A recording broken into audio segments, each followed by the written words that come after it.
போன வீடியோவில் மாதுளம் பழம் வளர்த்து நல்லா அறுவடை எடுக்கிறது எப்படின்னு பார்க்கலான்னு சொல்லியிருந்தோம். வாங்க வீடியோக்குள்ளே போகலாம். ஜூலை 4 மாதுளம் பூவில் இருந்து இப்போ தான் பிஞ்சாக மாற ஆரம்பிக்குது. ஒவ்வொரு காய் எலுமிச்சம்பழம் சைஸில் இருக்குது. பாருங்கள், நிறைய பூக்களும் பூத்துருக்குது. இதோடு 28 நாள் ஆகுது. பாருங்கள், மாதுளம் காய்கள் கொஞ்சம் பெருசாக இருக்குது. மாதுளம் காய்கள் அழகாக ரோஸ் கலரில் அழகாக விட்டுருக்கு. இந்த தடவை மாதுளம் காய்கள் நிறையவே விட்டுருக்கு. இந்த வீடியோவை ஸ்கிப் பண்ணாமல் ஃபுல்லாக பாருங்கள். கடலை புண்ணாக்கு 1/4 கிலோ எடுத்திருக்கோம். இதில் அதிகப்படியான NPK சத்துக்கள் இருக்குது. நைட்ரஜன், பாஸ்பரஸ், பொட்டாசியம் சத்து இருக்குது. அடுத்தது வேப்பம் புண்ணாக்கு 1/4 கிலோ எடுத்திருக்கோம். இதில் NPK, மைக்ரோ நியூட்ரியன் சத்துக்கள் இருக்குது. வாங்க தண்ணி ஊற்றி ஊற வச்சுக்கலாம். ஈயோ கொசுவோ முட்டை வைக்காமல் ஈ மொய்க்காமல் இருக்க இந்த மாதிரி காடா துணி போட்டு 5 நாளைக்கு மூடி ஊற வச்சுக்கலாம்.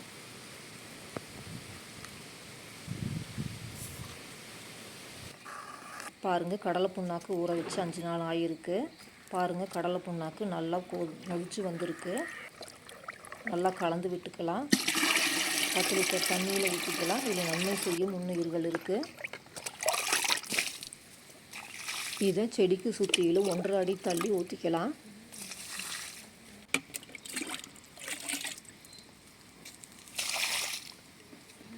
பாருங்கள், ஊற்றியாச்சு. பாருங்கள், மாதுளம் பழம் நல்லா பெருசாக இருக்குது. 45 நாள் கழித்து எடுத்த வீடியோ. மாதுளம் பழம் நல்லா அழகாக ரோஸ் கலரில் இருக்குது. பாருங்கள், மாதுளை செடி நிறைய காய்கள் விட்டு இருக்குது.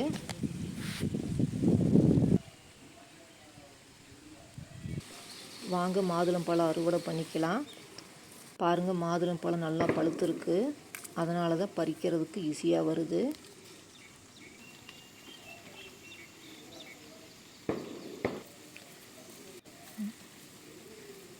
இரண்டாவது பழம் பறிச்சாச்சு.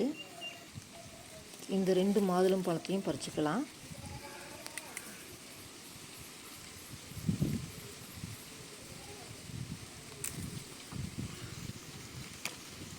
நாலு பறிச்சாச்சு. பாருங்கள், இதே மாதிரி எல்லா மாதுளை பழத்தையும் பறிச்சிடலாம். இந்த மாதுளை பழம் கொஞ்சம் நல்லாவே பெரிய மாதுளை பழமாக இருக்குது. பாருங்கள், நாங்கள் 8 மாதுளம் பழம் பறிச்சிருக்கோம். இது ஒரு நல்ல அறுவடை தான். இது ஒரு 2 கிலோ வெயிட் இருக்கும். வாங்க ஒரு மாதுளம் பழத்தை அறுத்து பழம் எப்படி இருக்குன்னு பார்க்கலாம். இந்த மாதிரி ஸ்கொயர் ஷேப்பில் அறுத்து விட்டுக்குவாங்க.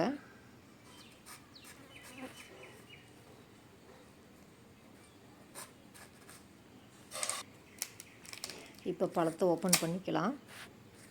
பழம் நல்லா சிவப்பாக பெரிய பெரிய முத்துக்களாக இருக்குது. நல்லா பழுத்துருக்கு.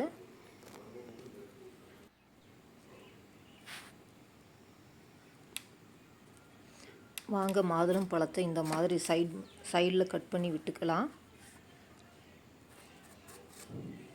இந்த மாதிரி கட் பண்ணால் தான் மாதுளம் சாறு வேஸ்ட் ஆகாமல் கட் பண்ண முடியும்.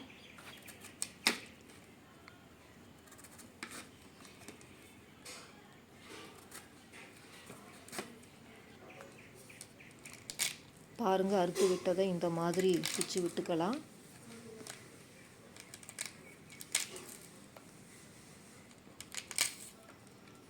அழகாக பூ மாதிரி இருக்குது. பாருங்கள்,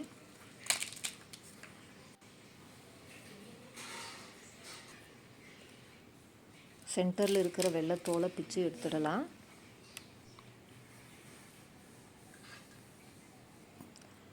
வாங்க மாதுளை முத்துக்களை உதிர்த்தி எடுத்துக்கலாம்.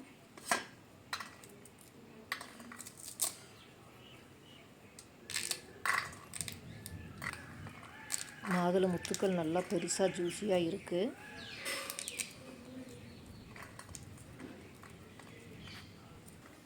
இதே மாதிரி எல்லா மாதுளையும் உதுர்த்தி எடுத்துக்கலாம்.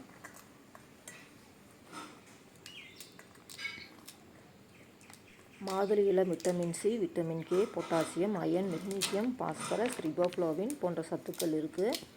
ஆன்டி ஆக்சிடென்ட்ஸ் இருக்குது. பாருங்கள், நிறைய மாதுளை முத்துக்கள் கிடச்சிருக்கு. வீடியோ பிடிச்சிருந்தால் சப்ஸ்கிரைப் பண்ணுங்கள், லைக், ஷேர் பண்ணுங்கள், சப்போர்ட் பண்ணுங்கள். தேங்க்ஸ் ஃபார் வாட்சிங்.